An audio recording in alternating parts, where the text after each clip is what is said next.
கர்த்தருடைய பரிசுத்த நாமத்திற்கு ஸ்தோத்திரம். இன்றைய நாளின் தியானத்திற்கென்று தெரிந்து கொள்ளப்பட்ட வேத வசனம் அப்போஸ்தலனாகிய பேதுரு எழுதின 1 நிருபம் 2 அதிகாரம் 24 வசனம். 1 பேதுரு 2:24. நாம் பாவங்களுக்கு செத்து நீதிக்கு பிழைத்திருக்கும்படிக்கு அவர்தாமே தமது சரீரத்திலே நம்முடைய பாவங்களை சிலுவையின் மேல் சுமந்தார். அவருடைய தழும்புகளால் குணமானீர்கள். He himself bore our sins in his body on the cross, so that we might die to sins and live for righteousness. By his wounds you have been healed. சிலுவையின் மீது தம் உடலில் நம் பாவங்களை அவரே சுமந்தார். நாம் பாவங்களுக்கு இறந்து நீதிக்காக வாழ்வதற்கே இவ்வாறு செய்தார். அவர் தம் காயங்களால் நீங்கள் குணமடைந்துள்ளீர்கள். ஆமென். இன்றைய தியான வசனம் சுவிசேஷத்தின் இதயமாகிய கிறிஸ்துவின் சிலுவை தியாகம், பாவ மன்னிப்பு, நீதி, சுகமளித்தல் ஆகியவற்றை மிக ஆழமாக வெளிப்படுத்துகிறது. இந்த வசனம் ஏசாயா 53 அதிகாரத்தின் தீர்க்க தரிசனத்தின் நிறைவேறுதல் ஆகும். மனிதகுலத்தின் இரட்சிப்புக்காக இயேசு கிறிஸ்து செய்த தியாகத்தை பேதுரு மிக்க தெளிவாக எடுத்துரைக்கிறார். இது குறித்து சற்று ஆழமாக தியானிப்போம். அவர் தாமே தமது சரீரத்திலே நம்முடைய பாவங்களை சிலுவையின் மேல் சுமந்தார் என்று சொல்லியிருப்பதை கவனியுங்கள். இயேசு அவருடைய பாவங்களுக்காக அல்ல, நம்முடைய பாவங்களுக்காக சிலுவையில் அறையப்பட்டார். பாவத்தின் தண்டனை மரணம். அந்த தண்டனையை நாம் அனுபவிக்க வேண்டியதாய் இருந்தது. ஆனால் தேவனுடைய அன்பினால் இயேசு கிறிஸ்து நமக்கு பதிலாக அவரே அந்த தண்டனையை ஏற்றுக்கொண்டார். இது தேவனுடைய நீதியையும் அவருடைய அளவற்ற அன்பையும் வெளிப்படுத்துகிறது. நாம் பாவங்களுக்கு செத்து என்பது உடல் மரணத்தை குறிக்கவில்லை. பாவத்தின் அடிமைத்தனத்திலிருந்து விடுபட்டு பழைய பாவ வாழ்க்கையை விட்டு விலகி வாழ வேண்டும் என்பதை குறிக்கிறது. இயேசுவோடு இணைந்தவர்கள் பழைய வாழ்க்கையை விட்டுவிட்டு புதிய வாழ்க்கையில் நடக்க அழைக்கப்படுகிறார்கள். நீதிக்கு பிழைத்திருக்கும்படிக்கு என்று சொல்லியிருப்பதை கவனியுங்கள். கிறிஸ்தவர்களின் வாழ்க்கை வெறும் பாவ மன்னிப்பில் முடிவது இல்லை. அவர்கள் தேவனுக்கு பிரியமான நீதியான வாழ்க்கையை வாழ வேண்டும். உண்மை, பரிசுத்தம், அன்பு, இரக்கம், கீழ்ப்படிதல் ஆகியவை கிறிஸ்துவின் சீஷரின் வாழ்க்கையில் வெளிப்பட வேண்டும். அவருடைய தழும்புகளால் குணமானீர்கள். இது முதலில் பாவத்தினால் ஏற்பட்ட ஆவிக்குரிய காயங்களுக்கு குணமளிப்பதை குறிக்கிறது. தேவனிடமிருந்து பிரிந்திருந்த மனிதன் கிறிஸ்துவின் இரத்தத்தினால் மீண்டும் தேவனோடு சமாதானம் பெற்றான். தேவன் இன்று உடல், மனம், ஆவி ஆகிய அனைத்திலும் தமது கிருபையால் சுகப்படுத்த வல்லவர். ஆனால் இந்த வசனத்தின் மைய கருத்து ஆவிக்குரிய குணமடைதலே ஆகும். நம்முடைய மீறுதல்களின் நிமித்தம் அவர் காயப்பட்டு, நம்முடைய அக்கிரமங்களின் நிமித்தம் அவர் நொறுக்கப்பட்டார். நமக்கு சமாதானத்தை உண்டு பண்ணும் ஆக்கினை அவர் மேல் வந்தது. அவருடைய தழும்புகளால் குணமாகிறோம் என்று ஏசாயா 53:5 வாசிக்கிறோம். இது இயேசுவின் சிலுவை மரணத்தை பல நூற்றாண்டுகளுக்கு முன்பே தீர்க்க தரிசனமாக அறிவிக்கிறது. நாம் அவருக்குள் தேவனுடைய நீதியாகும்படிக்கு பாவம் அறியாத அவரை நமக்காக பாவமாக்கினார் என்று பவுலடிகளார் கூறுவதை கொரிந்தியருக்கு எழுதின 2 நிருபம் 5 அதிகாரம் 21 வசனத்தில் வாசிக்கிறோம். நாம் தேவனுடைய நீதியை பெறும்படி இயேசு நம் இடத்தை எடுத்துக்கொண்டார். அப்படியே நீங்களும் உங்களை பாவத்திற்கு மரித்தவர்களாகவும் நம்முடைய கர்த்தராகிய இயேசு கிறிஸ்துவுக்குள் தேவனுக்கென்று பிழைத்திருக்கிறவர்களாகவும் எண்ணிக்கொள்ளுங்கள் என்று பவுலடிகளார் அறிவுறுத்துவதை ரோமர் 6:11 வாசிக்கிறோம். பாவம் இனி நம் வாழ்க்கையை ஆளக்கூடாது. இதை ஒத்துக்கிறீங்களா? கிறிஸ்துவுடனே கூட நான் சிலுவையில் அறையப்பட்டிருக்கிறேன்.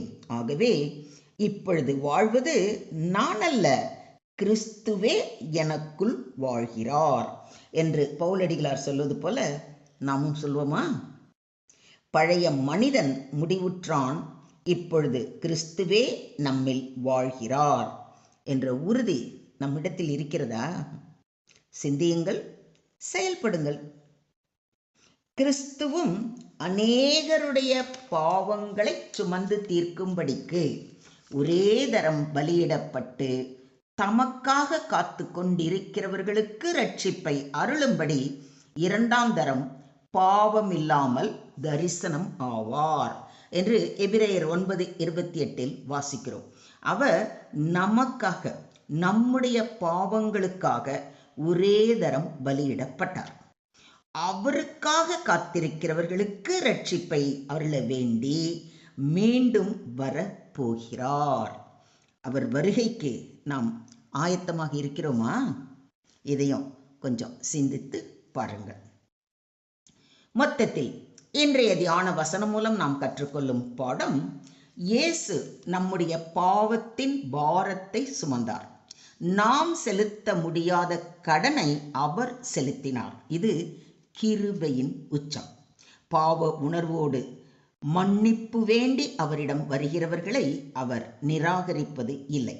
நாம் பாவத்திற்கு மரித்து நீதிக்காக வாழ அழைக்கப்பட்டிருக்கிறோம். ரட்சிப்பு வாழ்க்கையை மாற்றுகிறது. பழைய பழக்கங்கள் விலக வேண்டும். கிறிஸ்துவின் சாயல் நம்மில் வெளிப்பட வேண்டும். சிலுவை குணப்படுத்தும் இடம். உடைந்த இருதயங்களுக்கு ஆறுதல், குற்ற உணர்விலிருந்து விடுதலை, தேவனோடு சமாதானம், நம்பிக்கையற்றவர்களுக்கு புதிய நம்பிக்கை. இன்று எந்த காயமாக இருந்தாலும் மிகுந்த தைரியத்தோடும் விசுவாசத்தோடும் சிலுவையண்டை வாருங்கள்.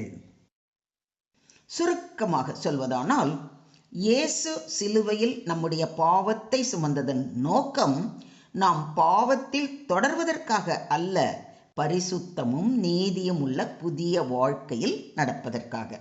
அவருடைய தழும்புகள் நமக்கு மன்னிப்பையும் சமாதானத்தையும் நம்பிக்கையையும் தேவனோடு புதிய உறவையும் அளிக்கின்றன.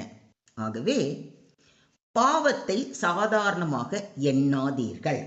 அதன் விலை சிலுவை. தேவனுடைய கிருபையை நன்றியுடன் ஏற்றுக்கொள்ளுங்கள். நீதியான வாழ்க்கையை வாழுங்கள். கிறிஸ்துவின் அன்பை மற்றவர்களுக்கும் அறிவியுங்கள். சிலுவை தோல்வியின் சின்னம் அல்ல, அது வெற்றியின் சின்னம். எனவே நம் வாழ்நாள் முழுவதும் சிலுவையின் அன்புக்கு நன்றியோடு வாழ்வோமா? Today's verse teaches that Jesus Christ bore our sins on the cross so that we might die to sin and live a righteous life. His sacrifice was substitutionary. He took the punishment we deserved. Through his wounds, we receive spiritual healing, forgiveness, reconciliation with God, and the power to live a transformed life. The cross is not only the place where our sins were forgiven, but also where we receive new life in Christ. As believers, we are called to leave behind sinful living and walk daily in holiness, gratitude, and obedience to God. Do you accept his calling? ஸ்தோத்திரம் ஆண்டவரே, ஸ்தோத்திரம் கர்த்தாவே, ஸ்தோத்திரம் ஸ்தோத்திரம் ஸ்தோத்திரம். அன்பின் பரலோக பிதாவே, எங்களுக்காக உமது ஒரே பேரான குமாரனாகிய இயேசு கிறிஸ்துவை சிலுவையில் ஒப்பு கொடுத்த உமது அளவற்ற அன்பிற்காக கொடான கொடி ஸ்தோத்திரங்களை ஏறெடுக்கிறோம் அப்பா. எங்கள் பாவங்களை அவர் தமது சரீரத்தில் சுமந்து எங்களுக்கு மன்னிப்பையும் புதிய வாழ்க்கையையும் அளித்ததற்காக உம்மை துதிக்கிறோம், ஸ்தோத்தரிக்கிறோம். கர்த்தாவே, பாவத்திற்கு மரித்து நீதிக்காக வாழும் மனதை எங்களுக்கு தாரும். உமக்கு பிரியமில்லாத எல்லா வழிகளில் இருந்தும் எங்களை விலக்கி பரிசுத்த ஆவியினால் எங்களை நடத்தும். உடைந்த இருதயங்களை ஆற்றும். சோர்ந்த மனங்களுக்கு சமாதானம் அளிக்க வேண்டுகிறோம். உம்முடைய கிருபையில் எங்களை புதுப்பியும். எங்கள் வாழ்க்கை முழுவதும் சிலுவையின் அன்பை பிரதிபலிக்கவும் பலருக்கு இரட்சிப்பின் நற்செய்தியை அறிவிக்கவும் எங்களுக்கு கிருபை அருள வேண்டி எங்களை முற்றிலுமாக தாழ்த்தி உம்முடைய கரங்களிலே எங்களை ஒப்பு கொடுக்கிறோம். நீங்க பொறுப்பெடுத்துக்கோங்க, நீங்க வழி நடத்துங்க.